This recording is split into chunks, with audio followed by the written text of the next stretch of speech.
오늘은 제가 좀 기존의 설교 형태에 벗어나서 두서없이 자유롭게 이야기식으로 여러분에게 설교를 하고자 합니다. 그러나 저는 오늘 설교에서 한 가지를 지향하려고 합니다. 여러분이 그것을 발견하시고 그것을 말하는 제 마음과 함께 느끼시는 귀한 시간이 되시길 바랍니다. 오늘 교회에 오면서 제가 아까 말씀드렸듯이 교회가 확 달라진 모습을 보면서 굉장히 기쁘고 즐거웠습니다. 우리 교회가 정말 이렇게 행복하고 아름다운 교회구나라는 생각을 오늘 새삼하게 되었습니다. 오늘 특별히 또 역사적인 것은 우리 홍계순 장로님이 제가 부임한 이래 처음으로 교회로 오셨어요. 그래서 너무나도 기쁘고 또 우리 신집사님, 양집사님 또 함께 모시고 와줘서 너무나도 기쁘고, 제가 또 오늘 또 역사적인 것은 찬양대 가서 제가 오늘 기도를 했습니다. 그동안 찬양대실을 제가 못 갔는데 오늘 처음으로 찬양대실과 함께 예배의 임례를 하게 되어서 얼마나 기쁘고 행복한지 모르겠습니다. 제가 너무 기쁘고 행복해서 성경 봉독한 것도 잃어버릴 뻔했어요. 우리 양장님이 잘 지혜롭게 가르쳐 주셔서 제가 성경 봉독을 했는데, 제가 이런 적이 지난 1년 동안 한 번도 없었잖아요. 그런데 왜 오늘 하필이면 이랬을까? 얼마나 좋으면, 얼마나 흥분했으면 제가 이랬을까라는 생각도 잠깐 해보게 됩니다. 어제 제가 땀을 흘리면서 일하는 성도들의 모습을 보면서 건물이 교회가 아니라 이런 성도님들의 모습이 바로 교회다라는 생각을 하게 되었습니다. 사랑하는 여러분, 제가 여러분들에게 새벽에 종종 그런 말씀을 드렸고, 또 지난번 야외예배 때도 제가 그런 말씀 드렸습니다. 제가 영광교회 와서 야외배를 2번 했는데 작년 7월 달에 우리가 야외배를 갔었고 이번 5월 달에 야외배를 갔습니다. 제가 노회 가서 목사님들한테 저희 교회 야외배 영상을 몇몇 분들에게 보내드렸어요. 또 그걸 보여드렸더니 다들 깜짝 놀라는 거예요. 아니, 영광교회에서 이런 야외배를 할 수가 있냐고. 그러면서 우리도 해야겠다. 요즘 다른 교회들도 우리 교회를 따라서 야외배 드리는 교회들이 막 생겨나기 시작했어요. 그러면서도 우리 교회 하는 것을 따라올 수가 없는 거예요. 우리 교회처럼 풍성한 잔치도 할 수도 없고, 또 행복한 나눔도 할 수도 없고, 또 행복권이 우리가 대단했지 않습니까? 우리 100% 당첨하는 행복권을 추첨하는 교회는 없거든요. 그런데 우리 교회는 모든 분들에게 행복권을 당첨할 수 있는 기회를 드리고, 정말 행복한 하루하루가 지나가는 모습을 보면서 얼마나 기쁘고 감사한지 모릅니다. 제가 지난번에도 말씀드렸듯이 제가 최장로님하고 대화하면서 요즘처럼 이렇게 행복해도 괜찮은지 모르겠다. 우리 교회 계속 5월달 내내 즐겁고 행복한 일이 계속 되었고, 지난번 또 공동회의를 통해서 23번이 만장일치로 우리 모든 항존직 피택이 은혜롭게 이루어지고, 또 우리 최 장로님 이번에 또 원로 장로님으로 추대되는 일도 전부 다 만장일치로 그렇게 되는 모습을 보면서 이 공동의 모습들이 하나하나 이루어지는 것을 보면서 얼마나 기쁘고 행복했는지 모릅니다. 제가 공동회 이렇게 하는 것을 보면서 그날 또 마침 성남교회가 주양기 습속교회를 야외배 갔거든요.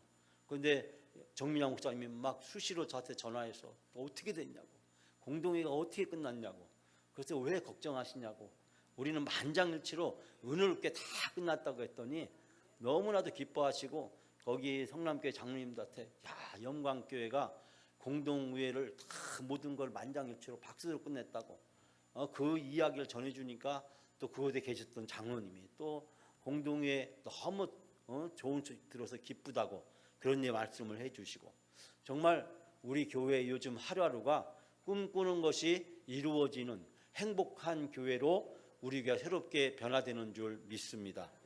저는 여러분들에게 야외배 때도 말씀드리고 새벽기도 말씀드렸지만 영광교회에서 2가지 소원을 가지고 있습니다. 그것은 한 번은 꼭 가보고 싶은 교회. 우리 영광교회가 모든 분들이, 많은 분들이 저 영광교회 내가 한 번은 꼭 가보고 싶다. 이 오정동을 근처나 많은 분들이 우리 교회를 쳐다볼 때마다 내가 저 교회 한 번은 꼭 가보고 싶다. 한 발짝 더 나가서 저 교회 가서 사진 한 번 꼭 찍었으면 좋겠다.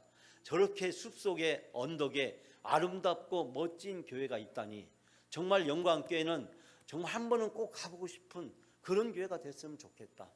그래서 한 번 와서 보니까 영광교회 성도들의 표정이 너무 밝고 너무 행복하고 매주 천국 잔치하는 모습이 너무 감동스러워서 나 이 교회 한번 꼭 다녀보고 싶다. 이 교회 교인 한번 돼보고 싶다. 그런 교회가 되어지는 것, 저의 간절한 소원이자 꿈입니다. 여러분의 소원이고 꿈이기도 하시죠? 네. 여러분, 우리 교회가 이제 교회 창립 60주년이라는 새로운 변화를 맞이해야 될 시점에 와 있습니다. 우리가 원하든 원하지 않든 이제는 종교 세태, 교회 세태라고 하는 한국교회의 저성장이란 시대에 이제는 직면하게 되었습니다. 이제 과거와 같은 성장하던 시대, 과거 같은 교회를 계속 유지할 수 없는 상황에 우리가 직면했습니다. 거기다 코로나라는 어려움을 겪었고 우린 영적 전쟁이라고 하는 또 다른 어려움을 겪어야 했습니다. 삼중고를 겪으면서 하나님은 우리 교회가 이제 새로운 시대를 맞이해서 새롭게 변화되기를 원하고 기대하고 계십니다. 제가 이 시간 여러분들에게 EBS 프로그램 빛의 미학이라고 하는 한 부분을 소개해 드리려고 합니다. 4분 39초 이 영상을 보면서 우리 교회의 미래에 대해서 잠깐 생각해 볼 수 있는 시간을 가졌으면 좋겠습니다. 자, 4분 39초 동안 영상을 잠깐 만나시겠습니다. 교회에 가보신 적 있나요? 성당이나 교회는 그 특유의 성스러운 느낌 있죠. 종교적인 상징물들, 경건한 분위기 덕에 그 성스러움이 더합니다. 그런데 특히 잘 지어진 성당이나 교회에 가면 빛이 남달라요. 흔히 채광이라고 말하죠. 창 사이로 들어오는 빛은 건물의 성스러운 분위기를 더합니다. 오늘은 세계에서 가장 빛이 아름답다고 불리는 성당, 교회를 소개해드리려 하는데요. 홍익대학교 건축공학과 정재희 교수님과 함께 알아보겠습니다. 우선 첫 번째로는 빛의 교회입니다. 일본의 한 작은 마을에 세워진 약 30평쯤 되는 정말 작은 교회인데요.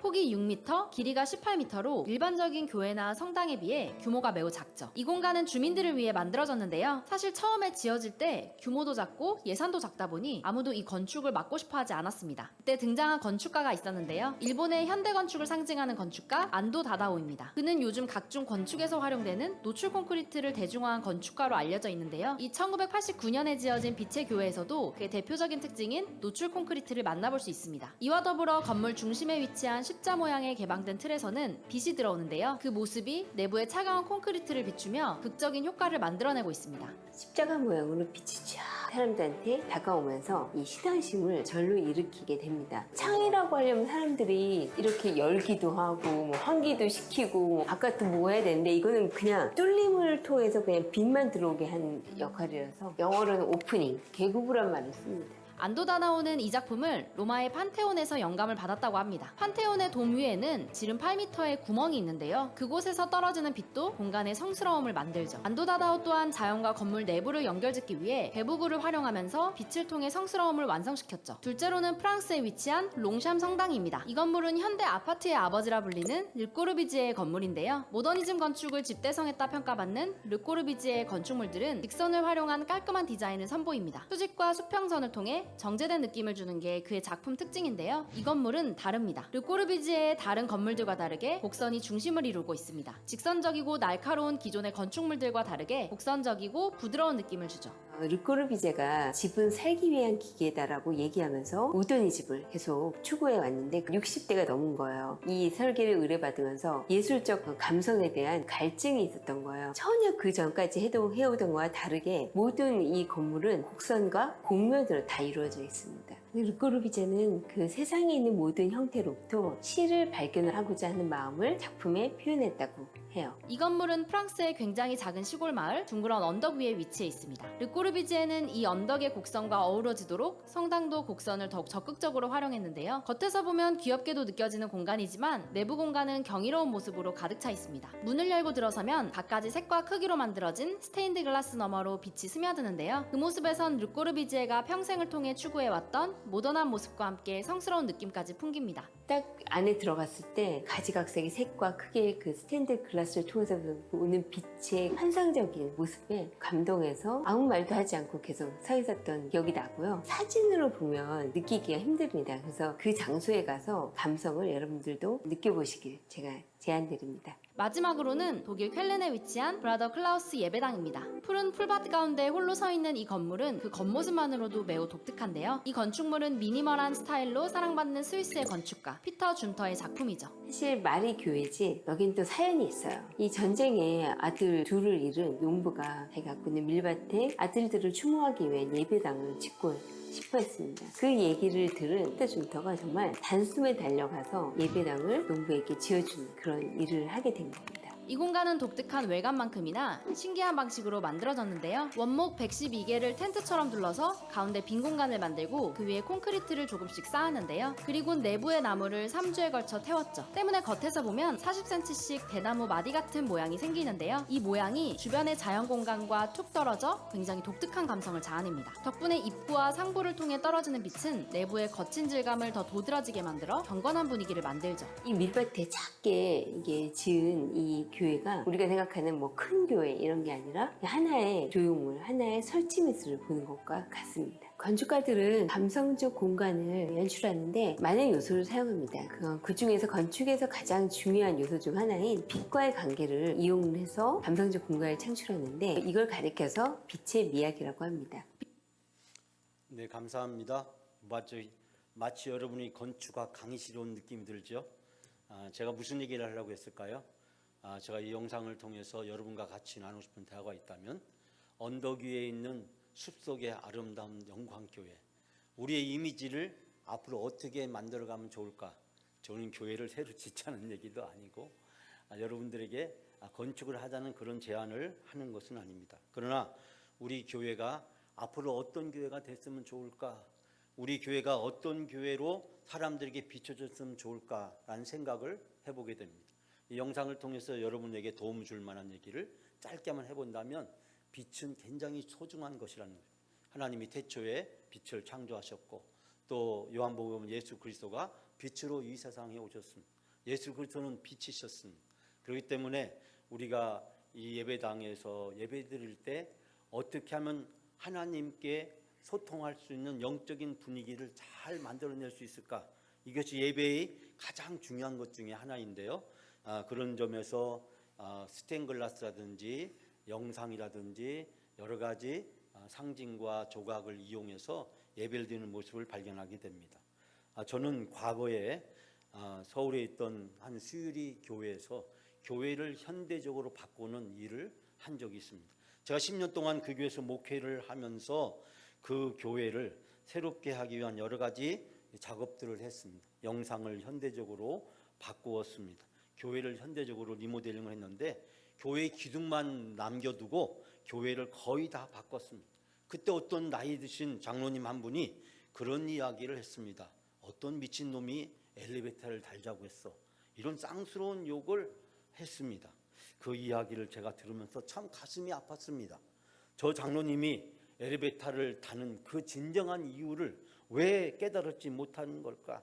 그 장로님은 당장 돈이 없는데 무슨 엘리베이터냐 그렇게 말씀을 하셨어요. 얼마 후에 제가 그 교회를 떠났는데 그리고 나서 들려오는 소식을 들었습니다. 그 장로님 부부가 나이가 많이 들으셔서 이제 엘리베이터를 잘 타고 다닌다는 이야기를 들었습니다. 그 교회는 우리 교회보다도 훨씬 더 높게 이 4층 높은 4층을 올라와야만 했습니다. 본당에 올라가려면 우리 저 중위층 정도로 올라가야 저 아래에서 그 정도 주차장에서 그 정도로 올라가야 이 올라갈 수 있는 그런 어려운 지형에 처했던 교회였습니다. 엘리베이터가 너무나도 필요로 했는데 그 장로님이 그때 그렇게 말한 것이 그때 저에게는 참 상처가 되었습니다. 한 발 앞도 내다보지 못하고 말씀하시는 그 장로님, 엘리베이터를 타고 다니시면서 과거 했던 그 욕은 잃어버리셨는가?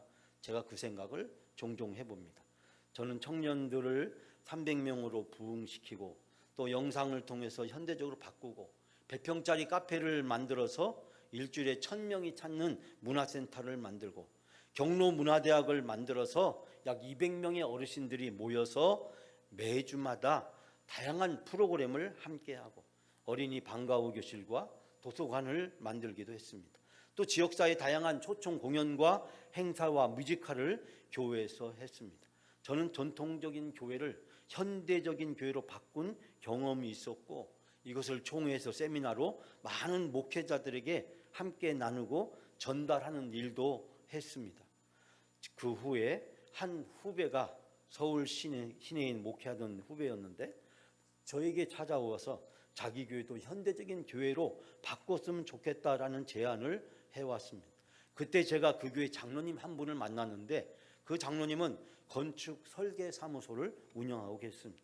그 장로님과 여러 차례 만나서 많은 대화를 함께 나누면서 장로님은 저의 많은 생각에 공감을 해 주셨습니다. 더 놀라운 것은 제가 생각한 것을 실제로 구현할 수 있는, 표현할 수 있는 능력이 그 장로님에게 계셨습니다. 그 장로님과 많은 대화를 함께하고 그 담임 목사님과 또 다른 장로님들과 함께 대화를 하고 만남을 가지면서 그 교회를 현대화하기 위한 구체적인 제안들을 나누었고 그 장로님은 그것을 설계하고 또 그것을 직접 시공하면서 그 교회를 현대적인 교회로 바꾸었습니다. 더더군다나 그 교회는 한 달에 수백만 원이 들어오는, 제가 알기로는 약 600~700만 원 정도 되는 걸 알고 있었는데 이 교회 앞에 있는 그 교육관 건물 1층에 슈퍼마켓과 약국을 임대를 주고 있었는데 그 수백만 원의 임대료를 포기하고 그곳에 저의 제안에 따라서 카페 문화센터를 만들었습니다. 그리고 그 문화센터를 통해서 지역사회를 교육관에서 다양한 프로그램으로 진행을 하면서 그 카페에 지역에 있는 많은 사람들이 수시로 와서 차를 마시는 모습을 보게 되었는데 그 카페에서 공연도 하고 다양한 프로그램을 함께 진행을 하기도 했습니다. 그 교회를 현대화하는 구체적인 경험을 그 장로님과 함께 진행을 했는데 그 장로님이 지지난주에 저희 교회를 방문했습니다. 제 요청이 있었습니다.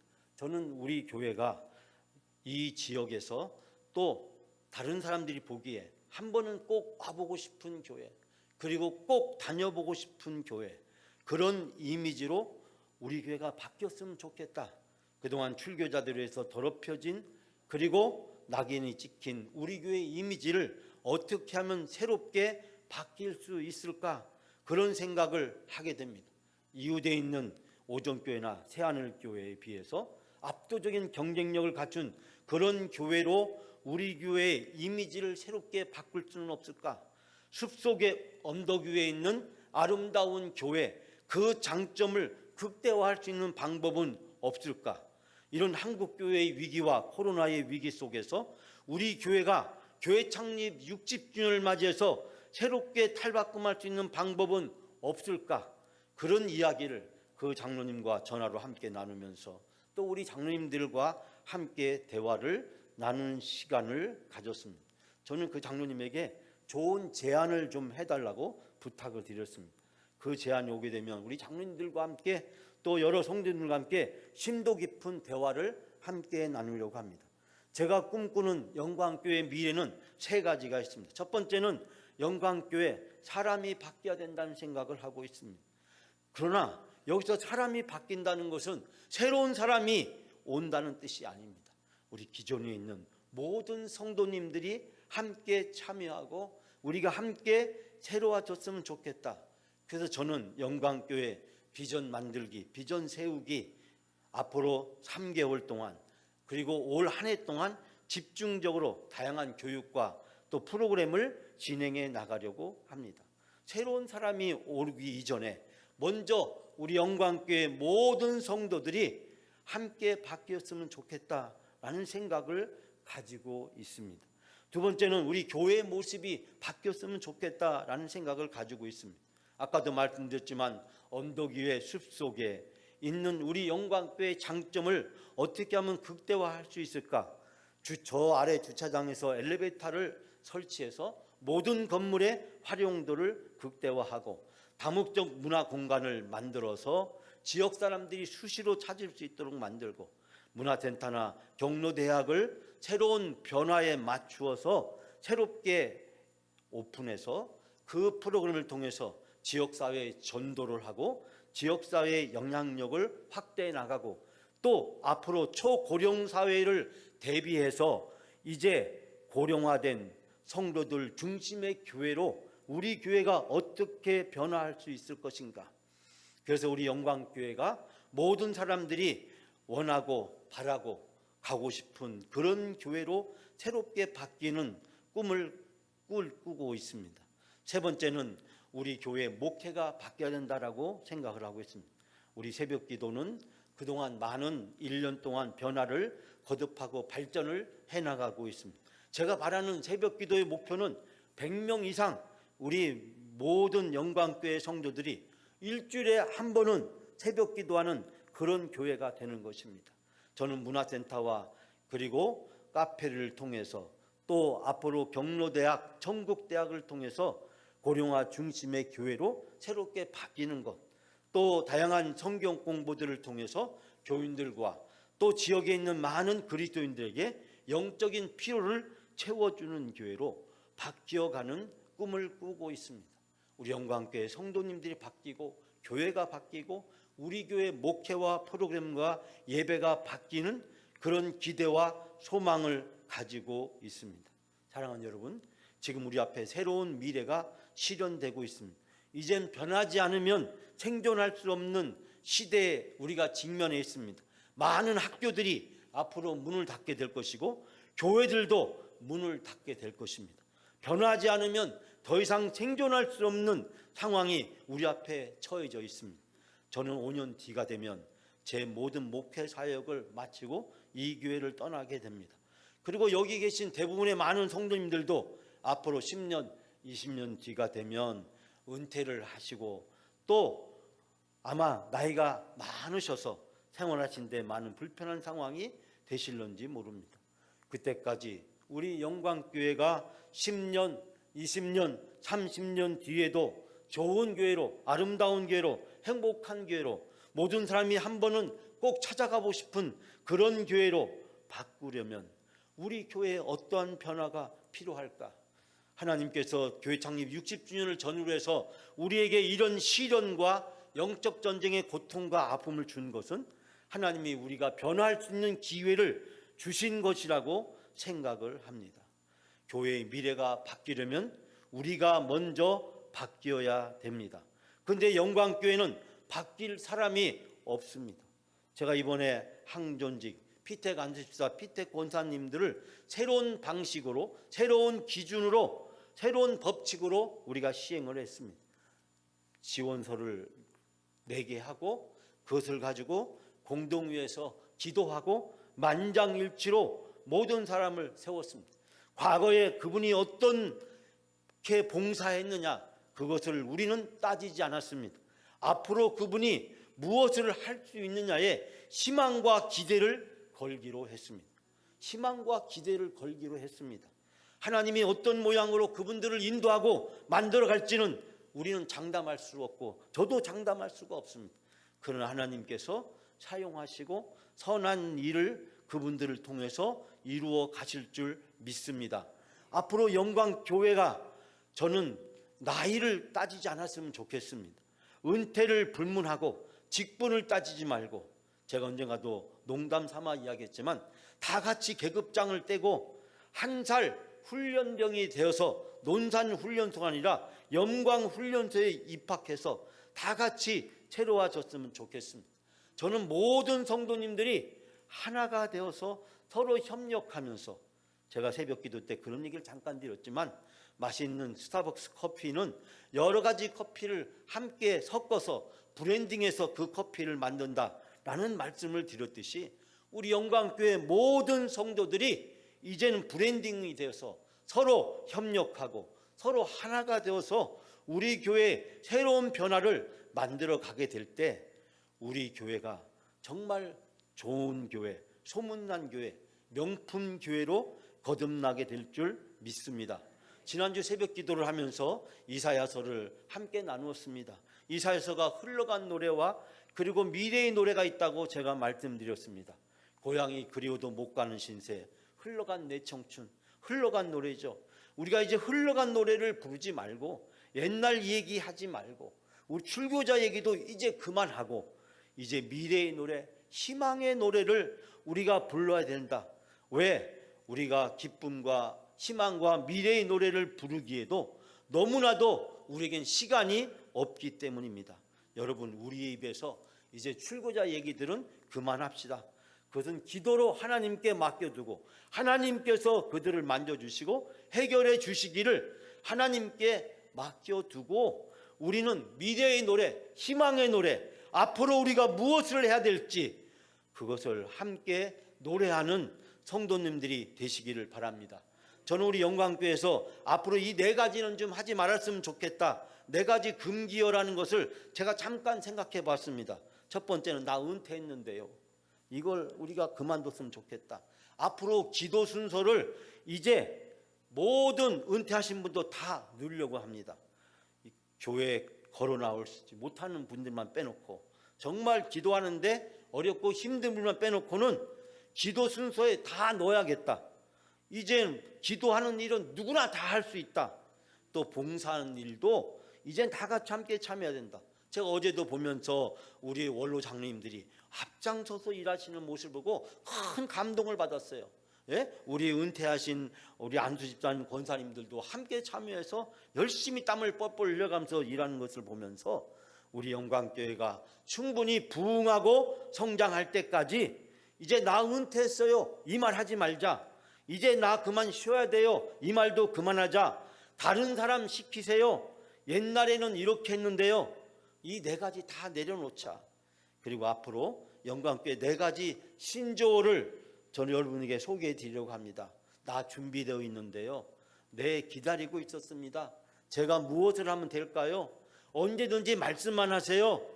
여러분, 목회자가 무슨 이야기를 하면, 무슨 부탁을 하면 다른 여전도에서, 기관에서, 부서에서 여러분들이 이야기하면 나 준비되어 있는데요. 나 기다리고 있었습니다. 제가 무엇을 하면 될까요? 언제든지 말씀만 하세요. 여러분의 표현과 여러분의 섬김의 고백이 되어지시길 바랍니다. 사랑하는 여러분, 영광교회의 미래가 희망으로 바뀌려면 우리 자신들로부터 바뀌어야 됩니다. 저는 영광 비전 세우기라는 프로그램을 앞으로 올 연말까지 시작하려고 합니다. 그래서 다음 주에 우리 이 분야에서 탁월하고 뛰어나신 좋은 목사님을 모시고 다음 주 오후 예배에 또 프로그램을 진행하려고 합니다. 저는 모든 성도님들이 함께 참여했으면 좋겠습니다. 영광교회 미래 어떻게 만들어가야 될까? 저는 이 문제를 가지고 충분히 여러분들과 대화하기로 했습니다. 5개, 6개의 남선교회와 7개의 여전도회, 그리고 5개의 사역위원회, 그리고 청년부와 함께 대화를 나누어 가려고 합니다. 6월 한 달 동안 7월 달까지 이 2달 동안 제가 각 남선교회, 여선교회 또 우리 각 위원회와 청년부와 함께 만나서 영광교회가 어떤 교회가 됐으면 좋겠는지, 어떻게 바뀌었으면 좋겠는지 그 이야기를 함께 나누었으면 좋겠습니다. 그러나 이 얘기를 나누면서 거절하고 싶은 얘기가 있습니다. 옛날에는 어떻게 했는데요? 옛날에는 어떤 교회였는데요? 이 얘기는 하지 않았으면 좋겠습니다. 우리가 앞으로 무엇을 할 수 있는지, 무엇을 해야 되는지, 우리가 어떻게 바뀌어가야 되는지 그 대화를 함께 나누었으면 좋겠습니다. 오늘 이사야는 꿈을 노래합니다. 이 노래를 한 절 한 절 읽을 때마다 가슴이 벅찬 환희와 기쁨에 사로잡히게 됩니다. 여러분, 오늘 말씀을 쉽게 번역한 성경에 보면 이렇게 노래하고 있습니다. 잠깐 들어보십시오. 메마른 땅과 사마가 기뻐하여라. 황무지야 내 기쁨을 꽃 피워라. 아네모네처럼 활짝 피워라. 기뻐 뛰며 환성을 올려라. 황무지도 레바논의 영광으로 빛나고 가르멜과 사론도 아름다워져서 사람들의 여호와의 영광을 보리라. 우리 하나님의 영광을 보리라. 그때 소경은 눈을 뜨고 귀머거리에 귀가 열리리라. 그때 절름발이는 사슴처럼 뛰며 기뻐 뛰며 벙어리도 혀가 풀려 노래하리라. 사막에 샘이 터지고 황무지에 냇물이 흐르리라. 시온산에 돌아오며 흥겨운 노래를 부르리라. 그들의 머리 위에서는 끝없는 행복이 활짝 피어나고 끝없는 행복이 활짝 피어나고 온 몸은 기쁨과 즐거움에 젖어들어 아픔과 한숨은 간데없이 사라지리라. 사랑하는 여러분, 이 아름다운 노래, 이 환희와 벅찬 감격과 기쁨이 가득 찬 이 노래, 근데 여러분, 이 노래를 부르는 이 시점이 어디냐? 바벨론 포로 상황이었습니다. 바벨론 그발 강가에서 채찍질을 당하며 강제 노역을 당하고 있던 바로 그 순간에 이사야는 이스라엘 백성들을 향해서 이 벅찬 환희와 감격과 기쁨을 노래하라고 이야기합니다. 지금 사망의 음침한 골짜기를 다니고 있는데, 지금 질병으로, 고통으로, 아픔으로 어려운 고난과 시련을 겪고 있는데, 그 어려움을 온몸으로 견뎌내고 있는데 이사야 선지자가 이야기합니다. 이 벅찬 감격과 기쁨과 환희를 노래하라고. 오늘 본문 말씀에 끝없는 행복이 활짝 피어나고 온몸은 기쁨과 즐거움에 젖어들어서 아픔과 한숨은 간데없이 사라지리라. 여러분, 이사야 선지자의 이 기쁨과 감격의 찬가가 바로 오늘 우리의 노래가 되어야 될 줄 믿습니다. 사랑하는 여러분, 우리가 처해 있는 우리의 상황을 보지 마시고 앞으로 하나님이 우리를 통해서 하실 일을 꿈꾸고 기대하며 노래하는 여러분이 다 되시기를 바랍니다. 저는 이 본문 말씀을 읽으면서 이것은 바로 우리 영광교회의 노래구나, 영광교회 성도들이 불러야 될 노래구나, 우리가 앞으로 이 노래를 부르면서 살아가야겠다. 흘러간 노래는 그만하고 출교자의 이야기는 이제 여기서 끝내고 이제 하나님이 앞으로 우리를 통해서 하실 이 놀라운 일, 이 축복된 일, 이 행복된 일, 지난 1년 동안 우리가 행복이란 노래를 부르면서 행복해지기 위해서 스스로 가스라이팅을 했잖아요. 이 노래를 부르면서 매 주마다 우리가 다짐했잖아요. 하나님, 이번 주도 행복하게 해 주옵소서. 이번 주도 몸이 아프지만, 어려운 일 있지만, 힘든 일 있지만, 출교자들이 저렇게 우리를 힘들게 하고 어렵게 하고 있지만, 가정적으로, 사업적으로 또 여러 가지 문제로 인해서 우리에게 힘들고 어려운 일 있지만, 그러나 하나님, 이번 한 주 모든 걸 이겨내고 행복하게 해 주옵소서. 여러분, 그 찬양하면서 저는 매 주마다 여러분을 세상에 보냈습니다. 세상에 보내는 제 마음, 그리고 여러분 만날 때마다 버스 안에서, 식당에서, 길거리에서, 또 집에서, 어디서든지 우리가 행복 찬양 함께 했잖아요. 길거리에서 누가 뭐라고 하든 말든, 때때로는 식당 주인이 와서 뭐라고 하든 말든, 사람들이 쑥덕거리든 말든, 우린 당당하게 행복이란 노래를 부르고 또 불렀습니다. 왜? 우리는 행복해져야 되기 때문에.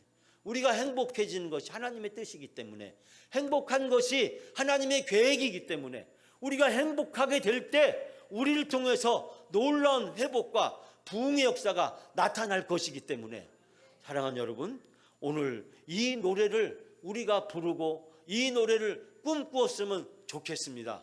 여러분, 이 노래가, 이 꿈이 우리 앞에 이루어지게 될 줄 믿습니다. 이 꿈을 통해서, 이 노래를 통해서 우리 영광교회가 교회 창립 60주년을 맞아서 하나님이 원하시고 하나님이 기뻐하시는 그런 교회로 변화될 줄 믿습니다.